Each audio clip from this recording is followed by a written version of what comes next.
RCV Notícias.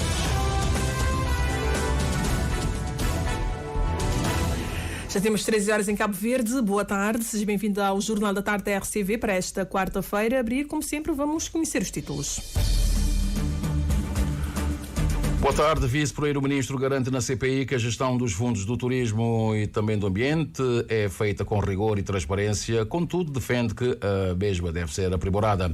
Abrão Vicente reafirma a candidatura à Câmara da Praia e diz não temer nenhum político, nem um atual Presidente da Câmara da Praia, quem convida a demitir-se. Ministro Fernando Elísio Freire satisfeito com o programa de inclusão produtiva no município de São Filipe.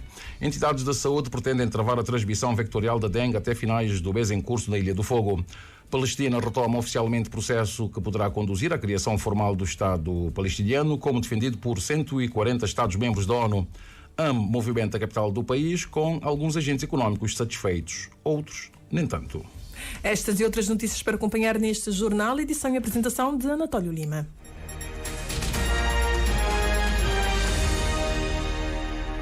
Estimado amigo ouvinte da Rádio de Cabo Verde, muito boa tarde. Os eventos musicais que marcam a agenda cultural aqui da praia neste arranque de abril, e Creole Jazz Festival, têm movimentado a economia, sobretudo para hotéis e também restaurantes. Os responsáveis por estabelecimentos hoteleiros, entrevistados pela Rádio de Cabo Verde, garantem que, além do evento projetar a imagem do país, elevou a taxa de ocupação a 100% nos hotéis, conforme apurou a Edneia Barros. A realização dos dois eventos musicais tem um grande impacto para a economia na cidade da Praia, considera a diretora-geral do Hotel Praia Mar, Mushima Veiga, garantindo que a taxa de ocupação nesse hotel está no limite. Completamente cheio. Na verdade, já vem sendo um hábito. Já não tem pessoas que te procura nos hotéis no período de AMI Creole Jazz. E há muito tempo que não está quase no zero, há menos de um mês, não fica mesmo sem disponibilidade, está completamente cheio. É muito bom para Madi. As pessoas que não te recebem ali são pessoas, muitas delas são repetentes, mas muitas delas nunca vieram a Cabo Verde. E depois isso acaba sempre por bem numa segunda volta, numa outra volta com a família, com amigos. A minha chama Creole Jazz Yam tem todo um impacto na cidade da praia, nesse momento financeiro. Há toda uma economia que te movimenta nesta semana, numa semana antes, uma semana depois. Portanto, também tem um bom impacto financeiro para todos.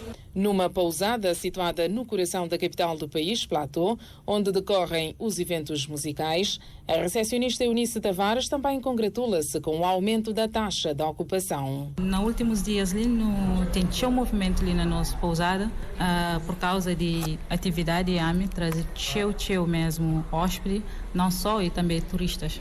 E é claro, é positivo para nós, visto que não aumenta a ocupação, não está 100% de ocupação. O aumento da movimentação é ainda registrado nos restaurantes, frisa o gerente de um dos espaços de restauração no Platô. A restauração é bom porque movimenta, portanto, a praia tem pessoas, portanto, está bem de sempre, tem sempre a movimentação. E Esse ano, por acaso, arranque de ano foi muito melhor do que pela última vez. Sempre a maioria é nacionais, mas tem também um bocado de turistas. E os taxistas entram nesse ciclo de benefícios com o aumento de fretes, sobretudo para aqueles que trabalham à noite, dizem alguns dos motoristas entrevistados pela RCV. O trânsito e benefício para nós. Às vezes alguém já está para táxi para o movimento de para o local de anotação de alguns e substituir o nosso trabalho. Em relação a mês passar, os melhores também já. Por menos que não apanham outro pai também, não fica direito, tem filhos. Normalmente ele não tem que esta sair mais parte tarde assim também. O Atlantic Music Expo termina a 4 de abril, dia em que começa a 13ª edição do Creole Jazz Festival, que deverá decorrer até 6 de abril na praia. Contudo, outros comerciantes contactados pela estagiária Ani Lopes descrevem como fraco o movimento dos dias em que decorre o Atlantic Music Expo no Platô. A Rádio de Cabo Verde esteve em alguns estabelecimentos comerciais no centro da cidade, onde decorre a festa da música, para saber como está a decorrer as vendas destes dias. Cátia Gonçalves, por exemplo, que é gerente de um restaurante, afirma que as vendas estão fracas e diz ter expectativa que melhore. Por acaso ainda o movimento está fraquinho.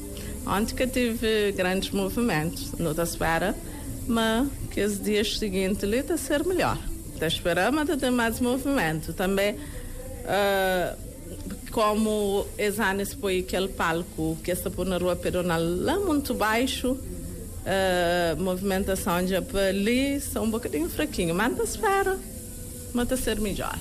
A responsável de um bar, Ana Borges, sublinha que o movimento está baixo e destaca a crise econômica como problema. A venda nesse último dia ali, mais ou menos.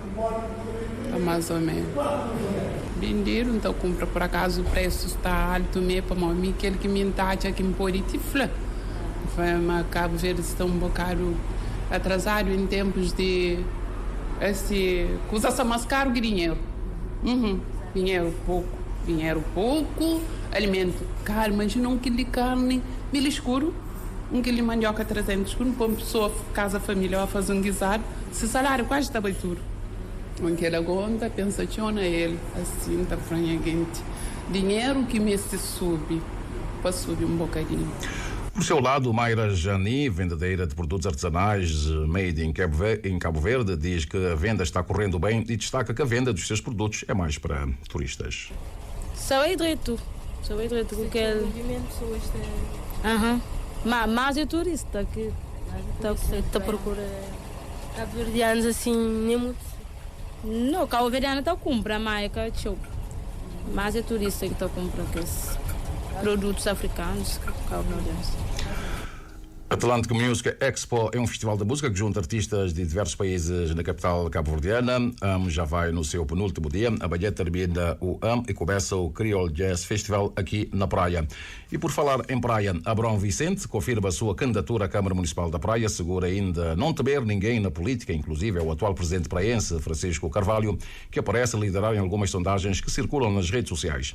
A garantia foi dada ao Jornal de Tarde esta manhã, quando da apresentação do projeto de valorização dos faróis históricos de Cabo Verde, que teve lugar no farol Dona Maria Pia, aqui na Praia. Abrão Vicente ainda garante que vai continuar nas suas funções enquanto Ministro do Mar e também da Cultura e Indústrias Criativas até a formalização da sua candidatura, assim que for anunciada. A jornalista Nani Vaz, a data oficial das eleições.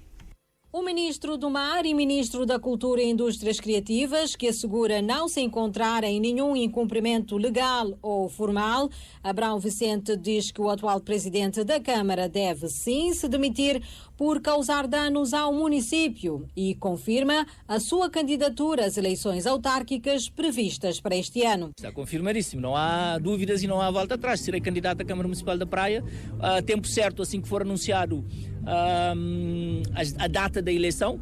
Apresentaremos também à comunicação social e à população em geral um timing para a minha permanência no cargo de ministro, mas deixando claro que não há nenhum impedimento legal até a apresentação da minha candidatura para que eu continue no cargo. E deixando claro que, havendo quem se deve demitir agora porque faz mais danos como incumbente, é o Presidente atual da Câmara. Portanto, não havendo impedimentos para o próprio Presidente continuar a fazer aquilo que anda a fazer ultimamente e que é público, não haverá nenhum impedimento para que o Ministro continue nas suas funções. Dado que eu não tenho a gestão de políticas municipais, eu tenho duas pastas completamente setoriais que não impactam nem a habitação, nem o saneamento, nem a organização urbana, nem os transportes. Portanto, eu não vejo nenhuma incompatibilidade nem legal, nem moral. Questionado sobre as sondagens que circulam nas redes sociais apontando Francisco Carvalho como vencedor nas eleições, Abrão Vicente diz que não teme a ninguém. Eu não temo ninguém na política. Chegou a minha altura de ir às urnas. Eu até hoje, eu sempre fui nomeado pelo Primeiro-Ministro a Ministro.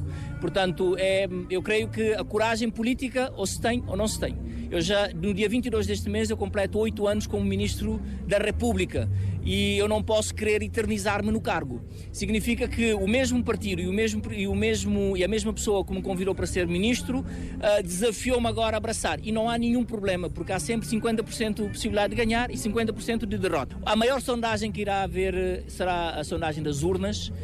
As eleições não se ganham apenas com bons candidatos ou boas equipas. Ganha quem mobilizar mais pessoas no dia do voto. Isso quer dizer que até o dia do voto estaremos a fazer a melhor estratégia. Abrão Vicente afirma que as eleições se ganham com melhores propostas e estratégias de mobilização da sociedade civil até o dia do voto. A candidatura oficial vai ser formalizada após o anúncio da data oficial das eleições autárquicas. Da Praia vamos para São Filipe, onde se encontra o Ministro de Estado da Família e Desenvolvimento Social, Fernando Elísio Freire, que diz estar satisfeito com o programa de inclusão produtiva do município. O governante chegou a esta conclusão após encontro com os intervenientes do programa, conforme o Elcio Andrade.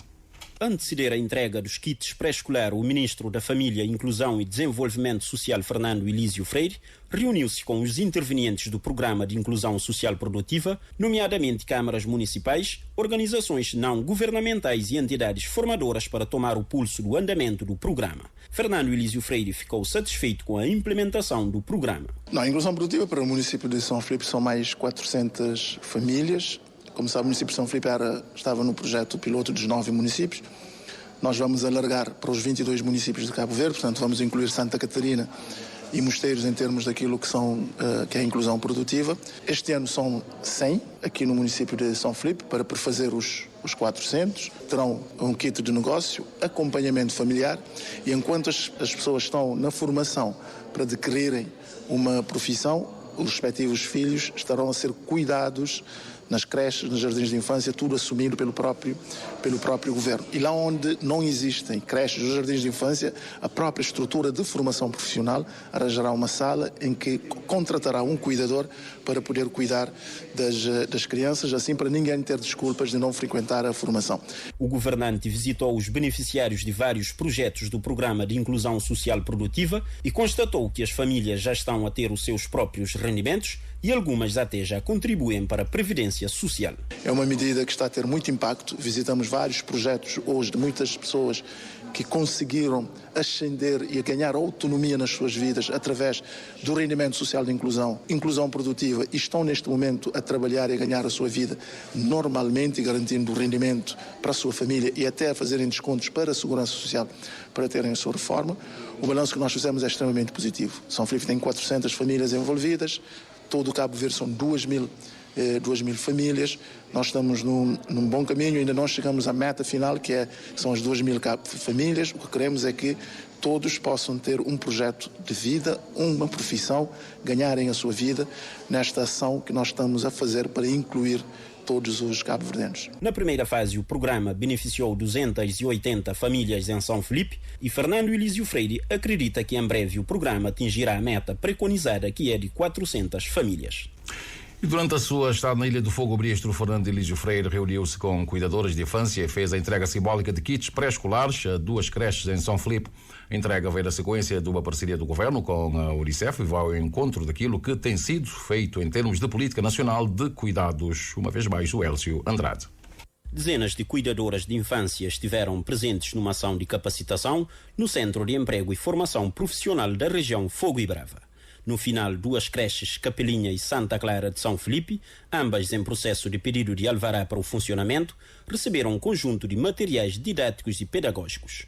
Uma entrega simbólica do Ministério da Família, Inclusão e Desenvolvimento Social, que veio suprir necessidades antigas, conforme explicou as representantes dos estabelecimentos do pré-escolar. Sobretudo material pedagógico que crianças precisam para desenvolver essa capacidade de 0 a 3 anos de idade. Assim, também nota mestre também tem falta também de mobiliário também para equipar salas também, para ter uma sala também adequada, que ela também nota precisa de também no nosso jardim. O ministro Fernando Elísio Freire, que reuniu com os presentes na ação de capacitação e presidiu o ato de entrega dos kits, avançou que esta iniciativa vai ao encontro daquilo que tem sido feito em termos de política nacional de cuidados em quase todo o Cabo Verde. Neste ano vamos aumentar mais 60 cuidadores para os vários jardins de infância, para os vários centros de idosos e estamos a finalizar neste momento o Estatuto do Cuidador Informal, que irá permitir que nas aldeias onde não existe um jardim de infância ou uma creche, as pessoas possam adaptar as respectivas residências para receber crianças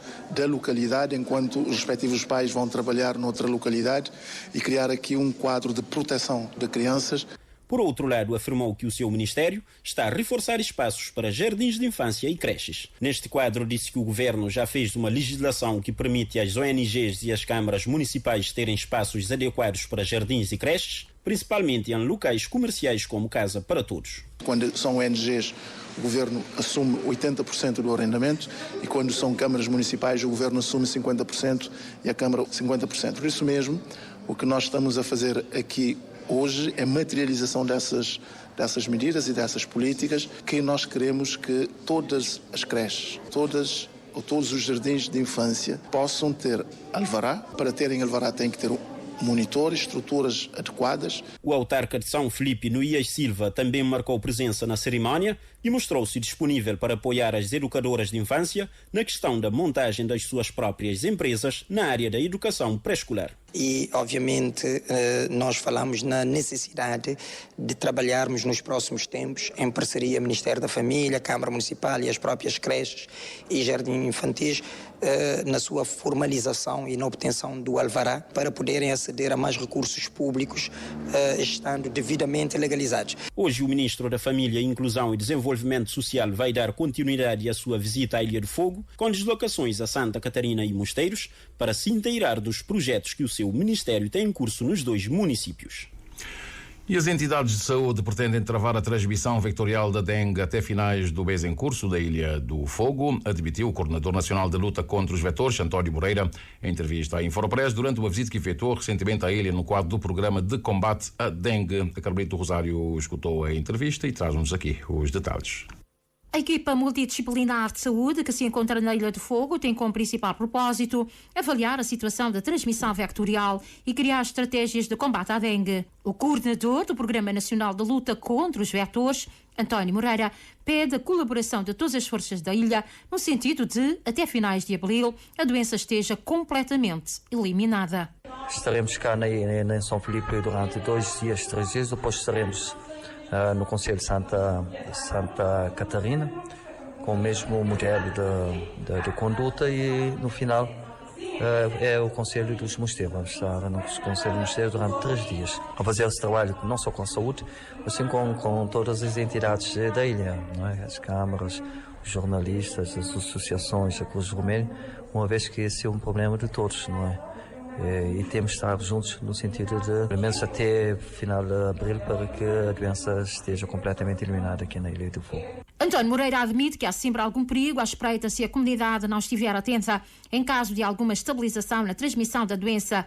Um alerta que vai direcionado também às autoridades de saúde, que, no entender do coordenador do Programa Nacional de Luta contra os Vetores, acusam algum relaxamento quando há sinais de controle da transmissão vectorial. É esse o perigo, porque geralmente quando a situação tende a melhorar, as autoridades têm a tendência também de se relaxar e preocupar com outras atividades, uma vez que a ameaça já não constitui um perigo. Mas para que de facto debelarmos essa situação, teremos de continuar juntos, não tem de haver relaxamento. É trabalhar durante o ano, todo o ano, para que não haja casos de transmissão vectorial aqui na Ilha do Fogo. A Ilha do Fogo registrou de novembro do ano passado a 1 de abril deste ano um total acumulado de 839 casos suspeitos, dos quais 479 foram casos positivos de dengue. O município de São Filipe, com 556 casos suspeitos e 335 casos confirmados de dengue, foi o que registrou a maior percentagem, seguido dos Mosteiros, com 267 casos suspeitos e 139 confirmados, e Santa Catarina do Fogo, com 16 casos suspeitos e 5 casos confirmados. Os dados estatísticos foram apresentados na terça-feira na reunião da Comissão Municipal de Saúde da Delegacia de Saúde de São Filipe, que contou com a participação de uma equipa multidisciplinar da Direção Nacional do Ministério da Saúde, integrada pelo Coordenador do Programa Nacional da Luta contra os Vetores do Instituto Nacional da Saúde Pública, ICC-SIDA. E o Ministro da Cultura e Indústrias Criativas alerta as autarquias pela necessidade de construir um cinturão de segurança em volta aos faróis e todo o património histórico. Abrão Vicente, que falava à imprensa no âmbito da apresentação hoje da praia do projeto de valorização dos faróis de Cabo Verde, que visa reabilitar 8 faróis em diferentes municípios, teceu as considerações seguintes. A Unesco recomenda um cinturão de segurança, onde não se deve construir, onde não se deve ter novos monumentos. E aqui, claramente, pela proximidade de novas construções deste farol, deixo aqui também o alerta à gestão municipal e às gestões municipais onde estão os outros faróis, que é preciso preservar para dar um espaço para que esses patrimónios respirem. Vejamos o caso da Cidade Velha, onde também, ao longo dos anos, dos vários mandatos municipais e também no governo, obviamente, não conseguimos evitar que patrimónios classificados a património da humanidade sejam completamente absorvidos por construções não só modernos, mas de pouco valor estético e patrimonial, que não valorizam esses patrimónios. Portanto, fica aqui claramente um alerta que esses, na nossa perspectiva, deve ser um espaço que não deve ser ocupado de uma forma massiva, evitando que esse património seja retirado da fruição de toda a cidade. Portanto, Pracetas, parques de estacionamentos e outros espaços públicos que permitam a aproximação dos cidadãos aos patrimónios históricos é o que recomenda a Unesco, diz Abrão Vicente. O projeto de valorização dos faróis de Cabo Verde está orçado em cerca de 70 mil contos, 7 mil contos financiados pelo governo de Cabo Verde e os remanescentes 63 mil contos integralmente financiados pela cooperação espanhola.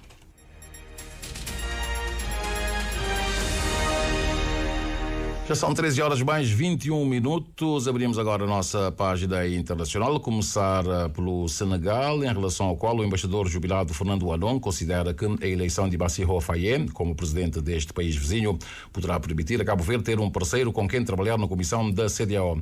Para Fernando Anon ainda é cedo para previsões e a implementação do programa de governação vai depender de negociações do Parlamento e a questão da soberania poderá estar ligada à recente descoberta de gás e petróleo no país.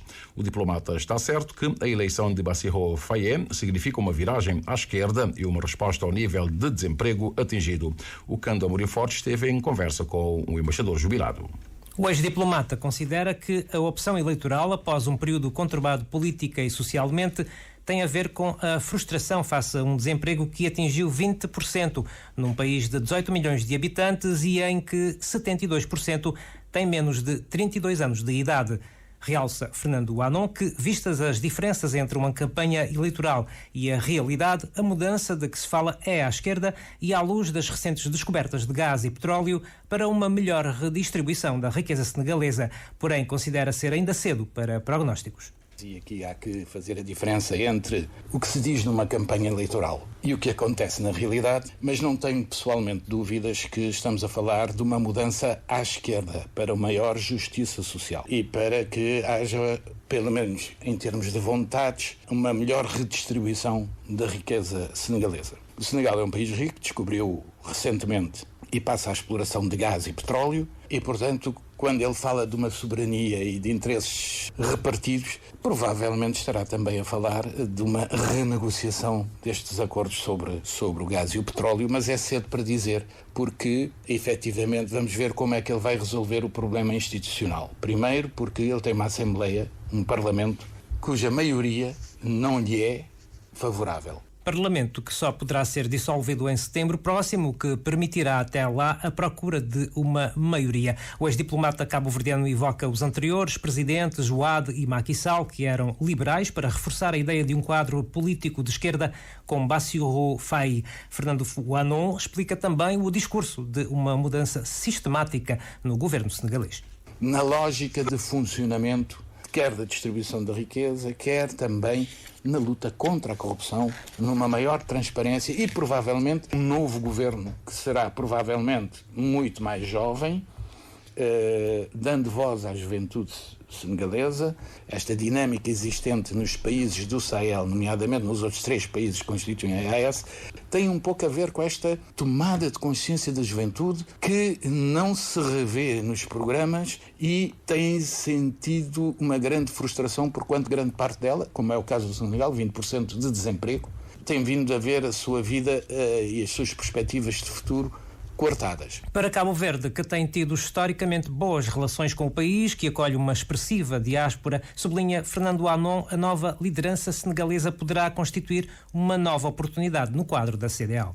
Uma vez que há uma manifestação de intenção muito bem expressa do presidente senegalês, de uma mudança e de dotar a Comissão de um melhor desempenho. Ora, eu penso que, pessoalmente, que esta tem sido uma dificuldade que Cabo Verde tem tido, porquanto a sua voz, no quadro já manifestado anteriormente de mudanças na própria Comissão, foi em tempos uma voz muito isolada e, portanto, poderemos aqui ter um parceiro para trabalharmos conjuntamente esta mudança, esta transformação no quadro da CEDEAO a nosso favor. O ex-embaixador Fernando Anon considera ainda que, no que tange à questão monetária, vê as declarações de Bassirou Faye menos como uma intenção de abandono da zona do franco CFA e mais como um trabalho no quadro de um antigo projeto que a CEDEAO mantém, no sentido da criação de uma nova moeda única para a sub-região, até porque advoga a saída do franco CFA neste momento acarretaria fuga de investidores do Senegal. Então, vamos acompanhar com muita atenção aquilo que vai se passar no vizinho Senegal, até porque o Parlamento, como aqui já foi dito pelo embaixador Fernando Anon, o Parlamento é maioritariamente constituído por por deputados que não estão alinhados com o novo presidente. Vamos ver aquilo que vai acontecer aí. A Palestina retomou oficialmente ontem o procedimento para se tornar um Estado-membro de pleno direito da ONU, apesar da guerra entre Israel e o movimento Hamas na faixa de Gaza. Numa carta dirigida ao secretário-geral da ONU, António Guterres, o embaixador palestiniano junto das Nações Unidas, pediu ao Conselho de Segurança que analise ainda este mês o pedido de adesão apresentado em 2011. O embaixador palestiniano disse que a ofensiva israelita torna a inclusão como um Estado-membro de pleno direito da ONU como uma das prioridades da Palestina, de acordo com a agência de notícias France Press. O pedido palestiniano recebeu o apoio da Organização para a Cooperação Islâmica, que sublinhou que, até a data, 140 Estados-membros reconhecem o Estado da Palestina. Ontem, o primeiro-ministro da Espanha, Pedro Sánchez, disse que o país prevê reconhecer o Estado palestiniano até julho próximo, antes de iniciar uma visita de 3 dias a 3 países ao Médio Oriente para abordar a situação em Gaza e o conflito entre Israel e o Hamas. Na passada semana, a Espanha, Malta, Eslovénia e Irlanda anunciaram estarem prontos para reconhecer o Estado da Palestina e insistiram num cessar-fogo imediato, o que ainda não aconteceu. O secretário de Estado norte-americano Antony Blinken pediu uma investigação rápida e imparcial sobre o bombardeamento israelita que matou 7 funcionários da organização não-governamental World Central Kitchen em Gaza. O secretário de Estado norte-americano considera que Israel deve fazer mais para proteger os civis inocentes na faixa de Gaza, afirmação feita pouco depois do primeiro-ministro israelita Benjamin Netanyahu ter garantido que se tratou de um bombardeamento não intencional. O ministro dos Negócios Estrangeiros da França, com o qual Blinken esteve reunido para discutir o conflito, expressou a firme condenação do seu país ao ataque e considerou que a proteção dos trabalhadores humanitários é um imperativo moral e jurídico de todos, que todos devem respeitar. Do Extremo Oriente chega-nos a informação de que o sismo que abalou Taiwan já deixou pelo menos 9 mortos e há mais de 800 pessoas feridas, dezenas estão ainda sob escombros. O sismo, considerado o maior dos últimos anos, registrou-se na hora de ponta, aliás, e provocou o desmoronamento de edifícios, cortes de energia e deslizamentos de terras. De acordo com as autoridades locais, mais de 800 pessoas ficaram feridas e 50 estão desaparecidas. É que, devido às falhas da rede móvel provocadas pelo tremor de terra, foi perdido o contacto com 50 pessoas que viajavam em mini-autocarros. Fonte da Agência Nacional de Combate a Incêndios de Taiwan informou ainda que há cerca de 70 pessoas debaixo de escombros, algumas de uma mina de carvão, mas as autoridades acreditam que vão conseguir resgatá-las com vida. O tremor de terra teve uma magnitude de 7,4 na escala de Richter e fez colapsar edifícios, provocando falhas de energia e deslizamentos de terras da ilha, onde residem cerca de 23 milhões de pessoas. Voltando aqui à atualidade nacional desta feita musical, os organizadores do Atlantic Music Expo estão satisfeitos com uma grande adesão das empresas, da Câmara Municipal da Praia e também do Governo na realização da Feira da Música Atlântica. A RCV foi espreitar os preparativos para a atuação da artista Zubilika Spencer, que promete engatar o público com a sua atuação, que desta vez traz nova roupagem num show dirigido essencialmente aos delegados e promotores de grandes festivais mundiais. A Joana Lopes assina o trabalho, que se inicia com um extrato sonoro do showcase da artista, figura do palco, compositora e cantora que privilegia as línguas materna e também inglesa.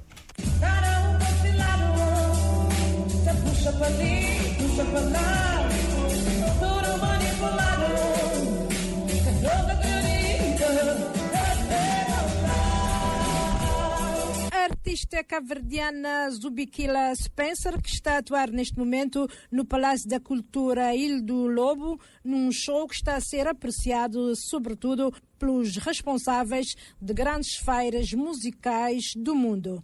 Hoje vou trazer um cheirinho de EP, que foi aquele que me lançar na Olha Sons. Então hoje vou trazer uma nova roupagem PZP.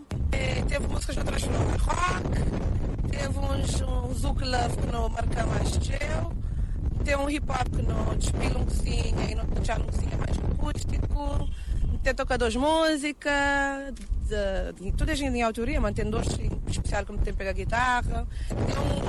Tem que eu estou a bastante atuar até por causa desse conflito que tem na música, que é Armageddon, que significa basicamente o fim do mundo, né?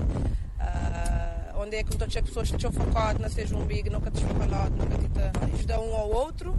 Depois tem que fala de amor, tem tristeza, esperança. Feira da Música Atlântica na reta final, no seu terceiro dia, com o responsável da logística e das finanças da AM, Nelito Lopes, altamente satisfeito com a adesão conseguida ao torno do evento de 4 dias. No terceiro dia tem sido muito positivo até agora e não queria continuar nessa linha de produção ali, nessa linha de promover nos terras e nos áreas de cultura dentro e desse nível. Esse ano, por acaso, não tive adesão muito melhor de várias empresas nacionais e do governo em todos os sentidos. E aproveitar para agradecer realmente o governo, no geral, a Câmara Municipal da Praia e os parceiros para ter apostado na nós outra vez. Anteceder o showcase de Zubikila Spencer, houve um workshop denominado Le Rencontre Créole, para mais tarde, às 3 da tarde, um workshop sobre os efeitos da lei do álcool nos eventos culturais e musicais. Também, ainda no decurso desta tarde, os produtores interessados em apresentar os seus artistas no mercado da One Meeting têm a oportunidade de se inscrever. Também a cantora, compositora e instrumentalista de São Paulo, Ana Seton, apresenta temas do seu último disco, O Futuro é Mais Bonito. E mais tarde, a partir das 7 da noite, no Pedonal e na pracinha da Escola Grande, haverá atuação da banda Le Panda, Juliano Gabriel, Insólito Universo, Primitive, Gabriel Mendes, Brown Rice Family e Danicas DJ. E na Ilha do Sal vai ser, aliás, daqui a 5 dias em Portugal, vai ser lançado o Guia Prático para o Sucesso, que é o livro das cabo-verdianas Vera Nereu e Cati Duarte, uma obra que vai ser lançada então em 5 dias. As co-autoras afirmam que o sucesso e a felicidade dependem essencialmente de cada um e da forma como as pessoas encaram a vida. Estiveram sim em conversa com Moisés Évora, na Ilha do Sal. São 2 cabo-verdianas que vivem em Portugal e que promovem o desenvolvimento pessoal através do coaching e decidiram agora dar aos leitores uma ferramenta de consulta, tendo por base o trabalho que têm desenvolvido. Eu e a Cati, nós somos fruto do desenvolvimento pessoal. Nós fizemos muito investimento na nossa pessoa. Eu estou nisso desde 2017, quando eu fiz a minha certificação em coaching, que eu percebi que afinal as respostas para as nossas perguntas, para as nossas dores, os nossos sofrimentos, angústias, as respostas estão todas dentro de nós. E nós muitas vezes, na maior parte das vezes, estamos à procura de respostas no exterior, fora, e nós nunca vamos encontrar essas respostas. Então, como eu disse, somos um fruto de desenvolvimento pessoal, sentimos o quão foi importante entrar nessa jornada, os benefícios que nós ganhamos e a qualidade de vida, o bem-estar emocional e mental que nós ganhamos com esses trabalhos de desenvolvimento pessoal e autoconhecimento. Então não poderíamos nunca deixar de partilhar e trazer essas informações que são muito valiosas. Cati Duarte realça por sua vez que passou a ver o mundo de uma outra forma desde o momento em que enveredou por tal caminho. Quando eu percebi que esta área melhora a nossa vida de uma maneira fantástica, abre-nos a mente para ver o mundo de outra maneira, para ver o mundo com novas possibilidades. E eu e a Vera falávamos imenso sobre estes temas e então chegámos à conclusão que esta mensagem tem que ser passada, esta mensagem de empoderamento para as pessoas. E nós pensamos de uma forma geral, não é só para as mulheres, ou não é só para os homens, é para toda a gente, porque pensamos que a sociedade deve ser equilibrada. Todos devemos empoderar-nos para termos uma vida melhor e para termos uma melhor qualidade de vida. Uma obra que dá indicações em matéria de exercícios práticos e que será lançada no Centro Cultural de Cabo Verde, em Lisboa, no próximo dia 5.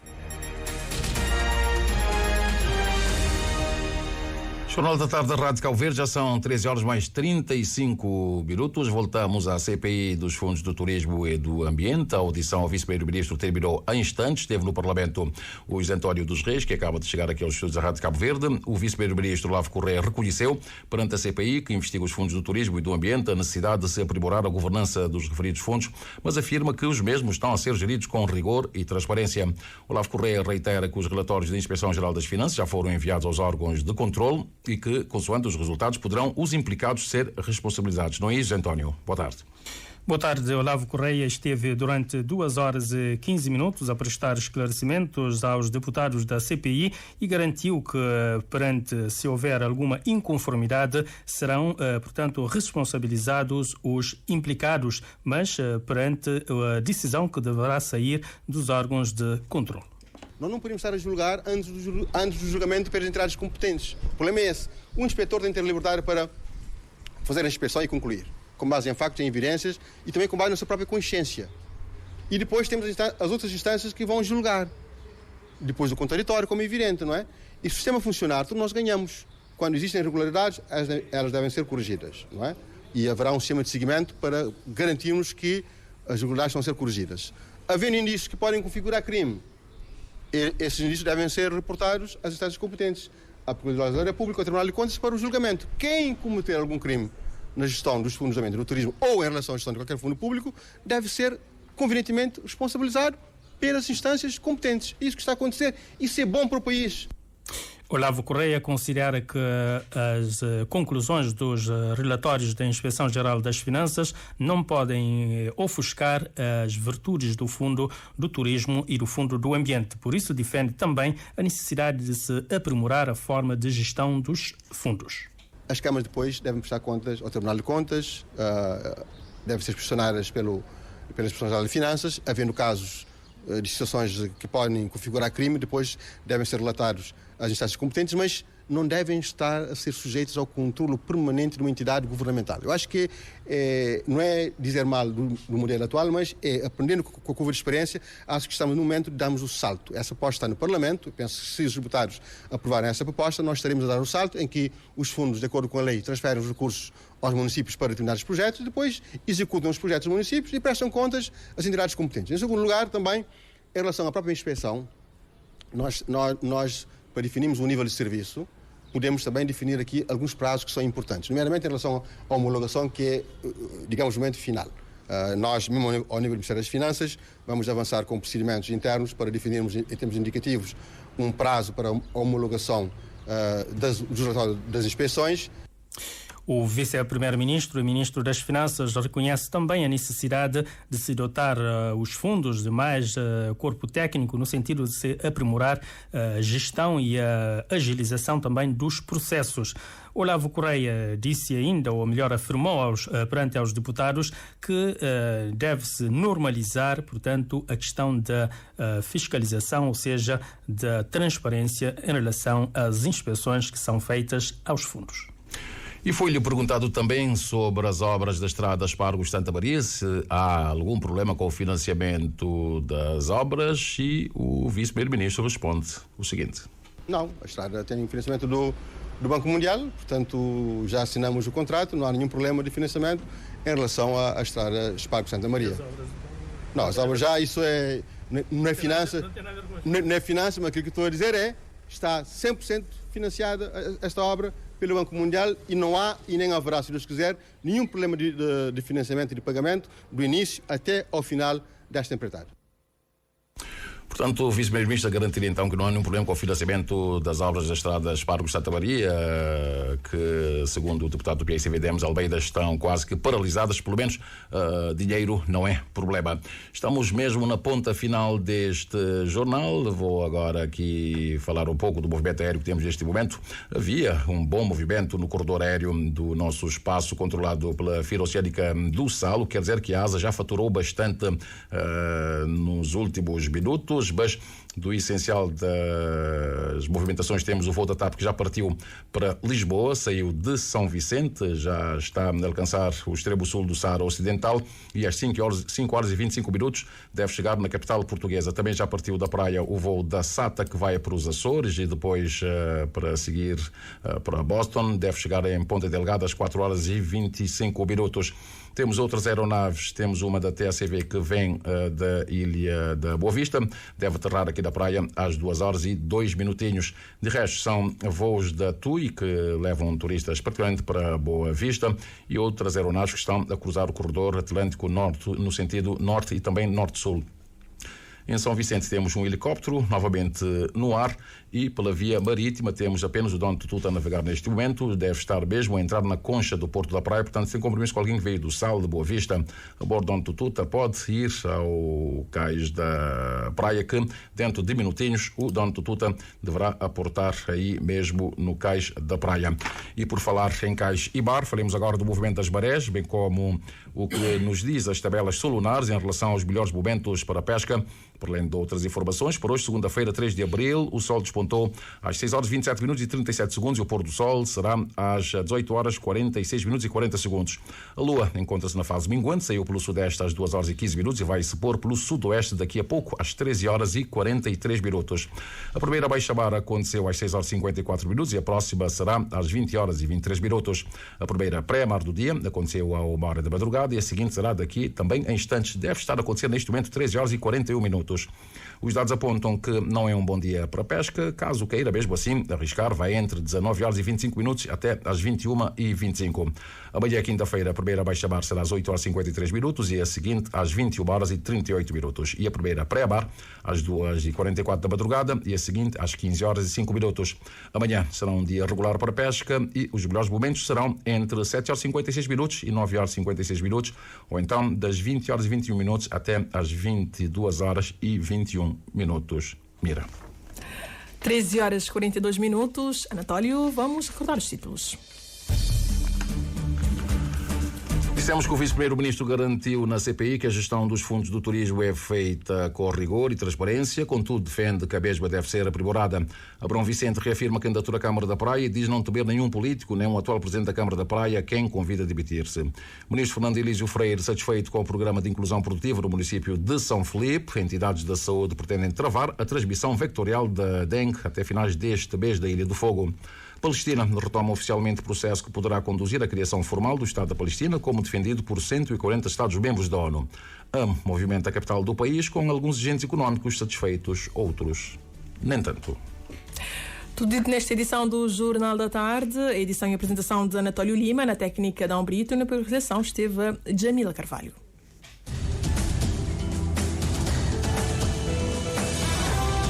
Mais informações em www.rtc.cv e na aplicação RTC Mobile. RCV, o rigor da notícia e o melhor da informação a cada hora.